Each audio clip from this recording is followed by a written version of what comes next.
Sejam todos bem-vindos ao programa Business Talks. É uma iniciativa do Instituto Brasileiro de Ciências Sociais Aplicadas nesse formato avançado para pesquisadores, que é o Instituto IBC, que eu tenho a honra de liderar os trabalhos do Instituto IBC ao lado de doutrinadores renomados. E nesta edição do Business Talks, nós vamos tratar sobre uma pauta muito quente, muito preciosa e essencial para todos nós, que nós vamos tratar de segurança pública. E o professor André Carneiro, eu já realizei acolhimento assim nos bastidores, mas eu sou eternamente grata pela pela hombridade de caminhar ao lado e pelo seu notório saber jurídico na temática onde ele com sua delicadeza, fino trato, praticamente uma diplomacia, ele consegue despertar muitas emoções. Então, é isso que nós prometemos para vocês nessa live. Professor André Carneiro, seja muito bem-vindo. Muito obrigada pela sua disponibilidade, pelo seu tempo. É sempre uma honra reencontrá-lo. Ô, Rosé, a alegria é minha. Bom dia, boa tarde, boa noite para todos. É sempre uma alegria, é sempre uma honra estar conversando com você.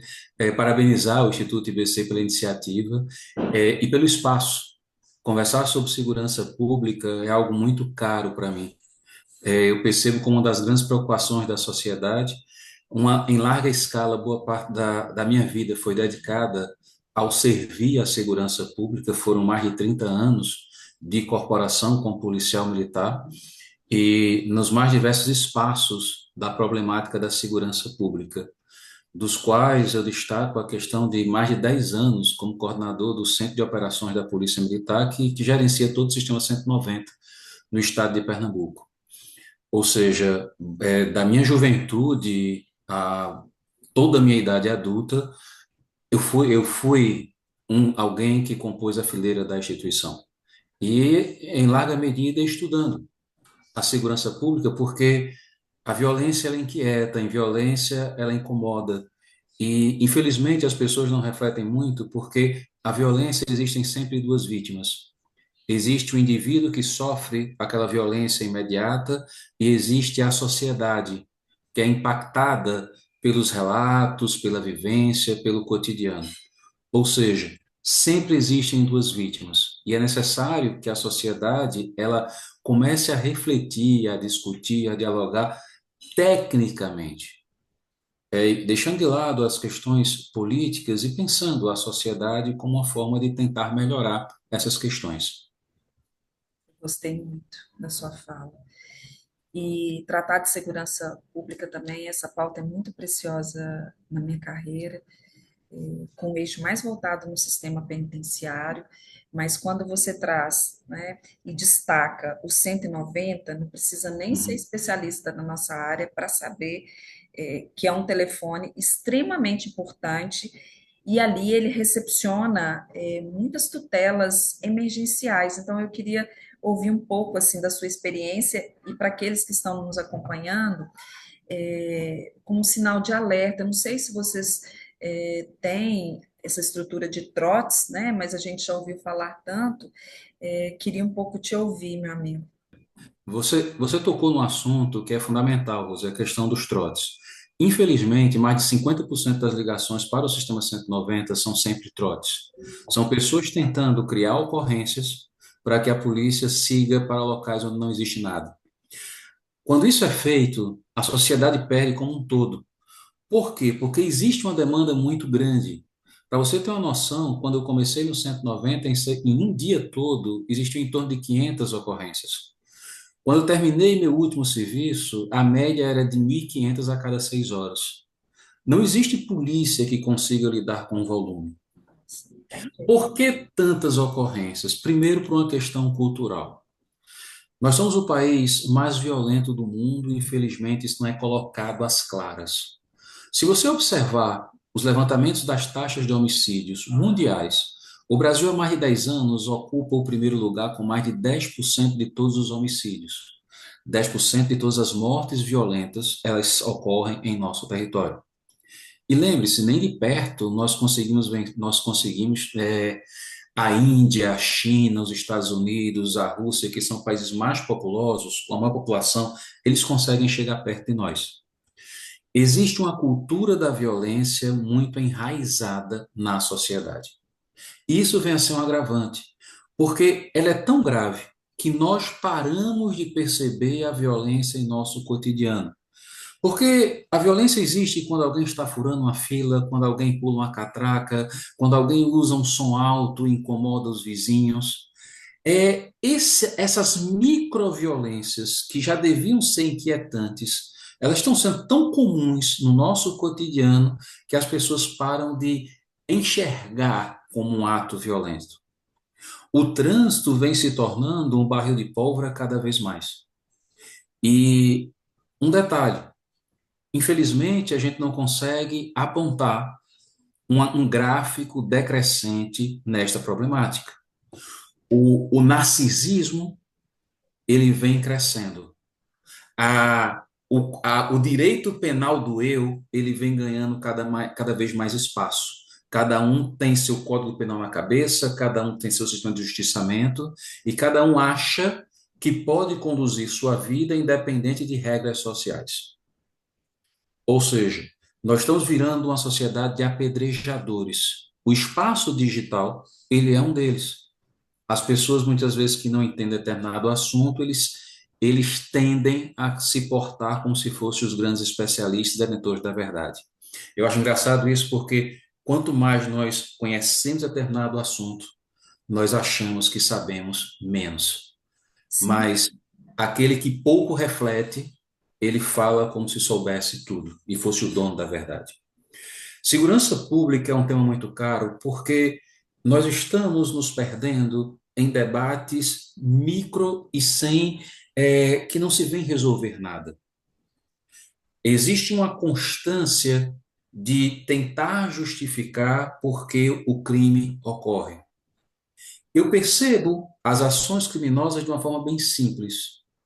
Se o homem é dotado de livre-arbítrio, a ação criminosa é uma escolha. A violência contra a mulher, o homicídio, o assalto a banco, o tráfico de drogas, ele é, antes de tudo, uma escolha. Sim. O ambiente, ele é um determinante da criminalidade? Não. Por quê? Porque nós temos em todos os estratos pessoas onde, independente da situação, não é cogitada, não é pensada praticar um ilícito para conseguir determinadas questões. Nós somos um país que se apressa em justificar as ações dos criminosos. E isso ganha cada vez mais lastro. E isso fortalece aqueles que são impulsionados para o crime. Ora, depois que o crime ocorre, o criminoso ele pode criar qualquer justificativa, mas o que acontece na verdade é que foi um processo de escolha, Rose. Pobreza não produz criminoso, estresse não produz criminoso, o livre-arbítrio ele está presente em todos nós.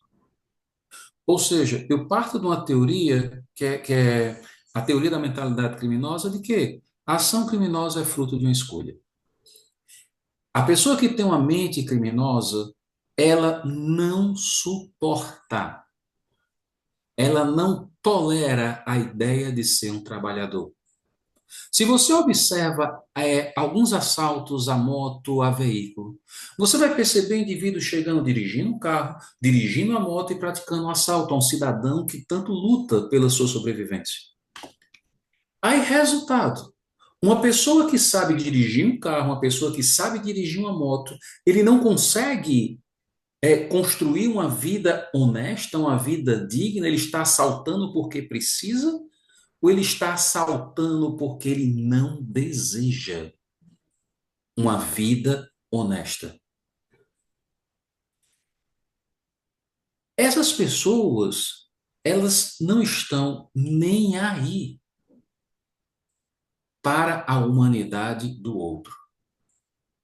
E uma coisa que machuca muito, uma coisa que me inquieta muito, é que existe uma pressa em justificar a ação criminosa, mas existe uma lentidão, e aí eu falo de justiça e de sociedade, em guarnecer, de proteger, de amparar as verdadeiras vítimas. Gostei muito. O cidadão que luta com suas contas para criar um filho dignamente, que sai para um trabalho e o pouco que produz, que o pouco que possui é levado. O que está sendo levado ali não é só um patrimônio, Rose. O que está sendo levado é algo muito mais pesado. O que está sendo levado é dignidade, o que está sendo levado é um sossego, porque muitas vezes a revisão da mente do que aconteceu impede a pessoa de dormir, afeta a saúde, afeta a família, afeta a vizinhança e por aí vai. A capacidade de indignação da nossa sociedade, ela é deprimente. Nós somos uma sociedade que pouco transforma. Nós estamos nos especializando como sociedade em conciliar.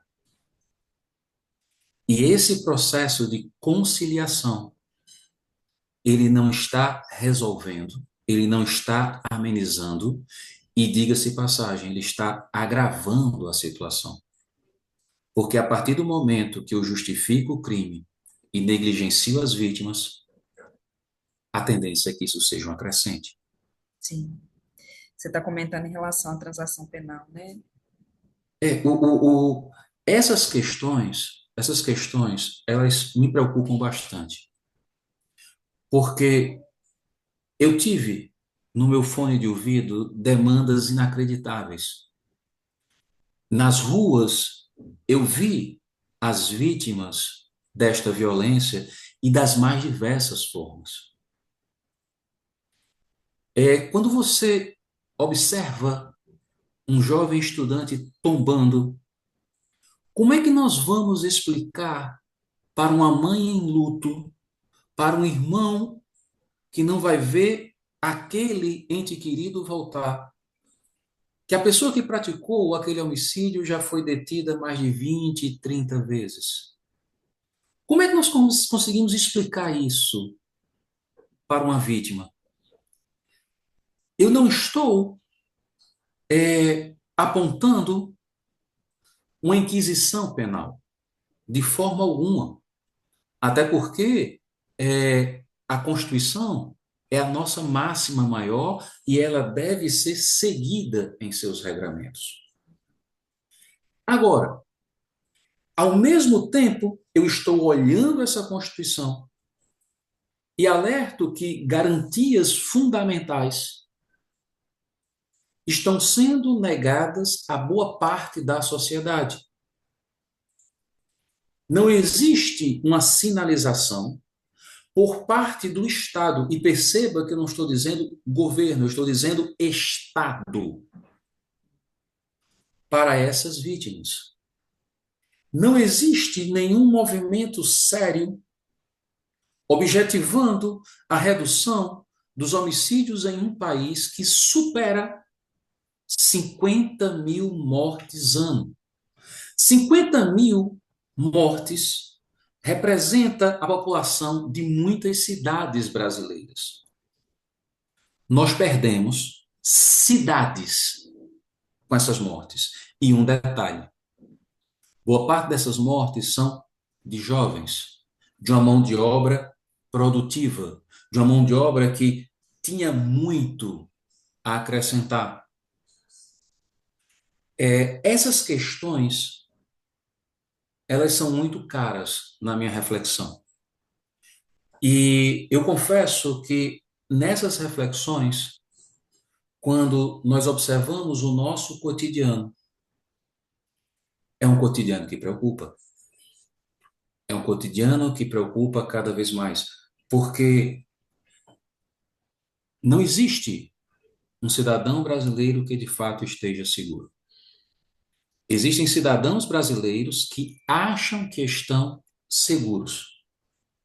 Mas, quando você observa a lei de Murphy, quando você vai ler lá é a lógica do cisne negro na cinta leve. A gente começa a refletir que, olha, se algo pode acontecer com qualquer pessoa, nós não estamos isentos. Sim, O que muda muitas vezes é a questão da estética. Quando eu olho a questão do ambiente, muitas vezes o ambiente ele é propenso a que o crime seja praticado de forma extremamente violenta.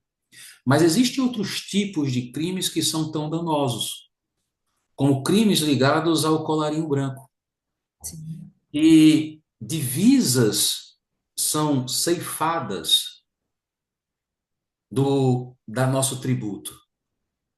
É um tributo violentíssimo que o cidadão paga todos os meses e que nós não recebemos a contrapartida em ação estatal. E que existe uma clareza para todos nós que, além de não estar sendo bem utilizado, ele também está sendo surrupiado. E eu não falo hoje, em 2025. Eu falo isso há muitas décadas, para que fique claro para o nosso ouvinte que não é uma condição de A ou B ou C dominante na política brasileira. É uma constância.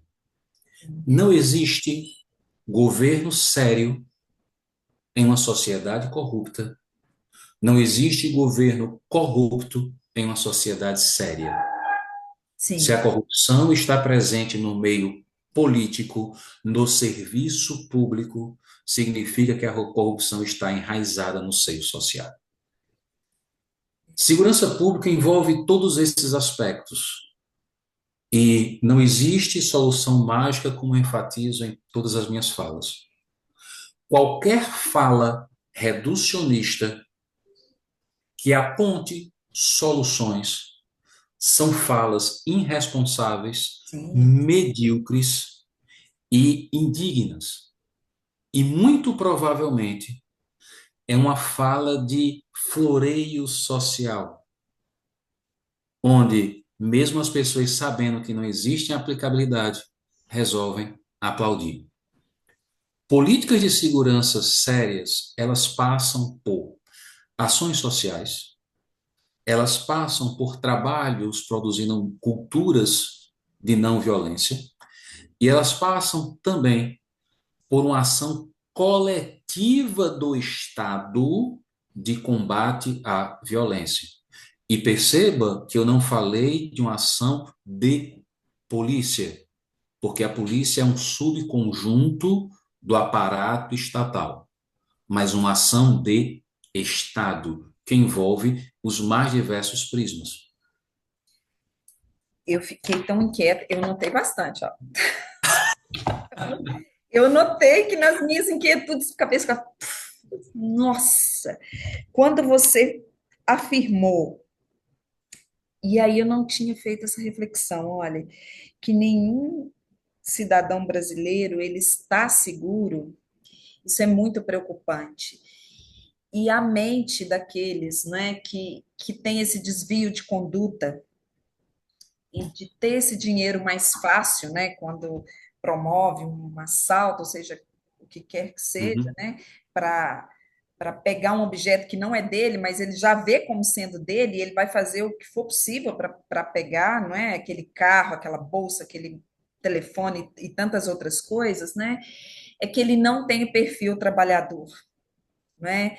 E o compliance ele lida muito com a integridade. O compliance nas empresas, então, lida muito com a integridade. Então, são pessoas que estão distantes dessa integridade. E dentro da estrutura da pessoa jurídica, assim também como da pessoa física, nós buscamos essa segurança, não é? Para fins de segurança pública, nós buscamos e realmente está muito inseguro. Cidades que às vezes ela tinha ali esse condão de ser uma cidade tranquila, ela já não está mais nesse formato. Faltam ali, talvez, braços para cuidar com essa volumetria, igual você falou, do 190. Eu te encontrei na Espanha no final do ano passado e tive a oportunidade também de ir dos Estados Unidos. E a gente vê que desde as cidades ali um pouco mais limpas, igual nós vimos lá, que não tinha papel no chão, não tinha nada, mas nós andamos também de madrugada, assim, com muita tranquilidade, né? Então, quando a gente olha para o terreno do vizinho, desses países mais desenvolvidos, tinha que ter lições aprendidas para trazer para casa. Então, nesse nosso último bloco, a gente tem 3 minutinhos que serão preciosos. Eu queria muito ouvir esse seu lado reflexivo, mas de sonho bom, assim. O que que a gente pode esperar de case de sucesso em um outro estado que você vê que está dando certo? Rose, eu acredito em políticas que saem do micro para o macro. Tá. Eu acredito que essas políticas que podem dar certo e os locais onde você encontra uma criminalidade reduzida, e perceba que eu disse reduzida e não zero, existe uma primeira ação do cidadão. Existe a primeira ação do cidadão em respeitar o próximo, que isso é uma máxima religiosa.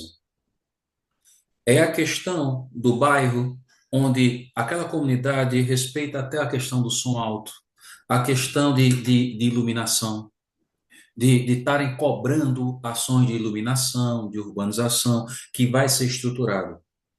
Quando você chegar em qualquer praça da sua cidade, não só a professora Rose, mas quem está nos ouvindo, observe no final da tarde e você vai saber se aquele bairro é seguro ou não. É simples. Quando você chega numa praça, em um bairro violento, as primeiras pessoas que vão desaparecer são as crianças e os velhos. Os velhos pela prudência e as crianças porque os pais guardam dentro de casa, porque sabem que algo pode acontecer na rua. Quando você observa uma comunidade sadia, um bairro sadio, você observa aquela praça limpa, você observa as pessoas fazendo o seu exercício, você observa crianças, você observa a pessoa levando um cachorrinho para passear, o idoso sentado jogando um dominó, conversando. Os locais que vão sendo reestruturados, eles passam por uma ação de comunidade. E a ação policial é uma ação de prevenção para as eventualidades. O criminoso não gosta da luz dos postes. O criminoso não gosta de uma praça limpa. Ele deseja a ocultação. Ele deseja os locais com pouca circulação. Essas pessoas, Rose, elas são violentas, mas eles são covardes. Eles são medrosos. Elas são preguiçosas. Elas conseguem conter o medo, a preguiça e agir. Mas, quando a sociedade está uma praça bem iluminada, bem cuidada, como você viu na Espanha, a população ocupa. E quando a população ocupa, esse espaço ele passa a adquirir um reflexo social. A sociedade brasileira, ela vem se tornando, nos últimos 20 anos, uma sociedade de clausura.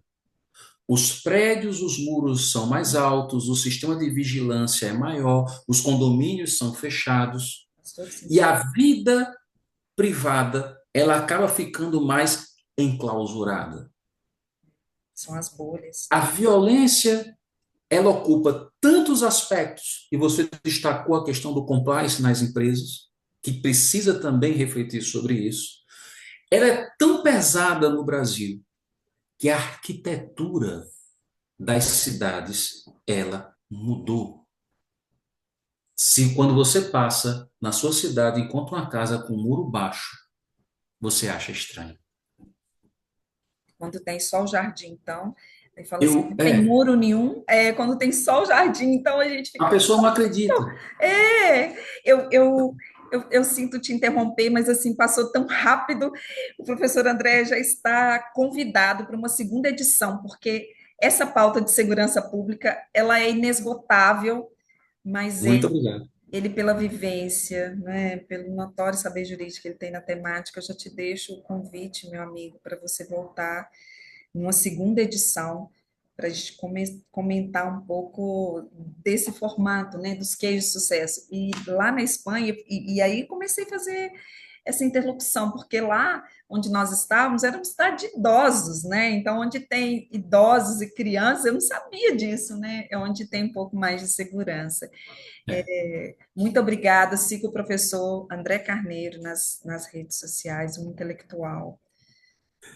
É sempre uma alegria, Rose, sempre uma alegria. Estamos à disposição, não só de você, mas do público. Eu tenho uma admiração gigante pelo seu trabalho, não só o trabalho, mas você como pessoa, pela sua humanidade e pela sua vocação e pela sua busca de contribuir na formação dos mais jovens, daqueles que se interessam em construir conhecimento dentro de um espaço ético. E isso é fundamental.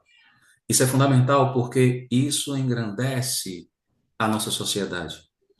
O silêncio dos bons, ele afeta, e você é alguém que usa a sua voz para multiplicar a bondade.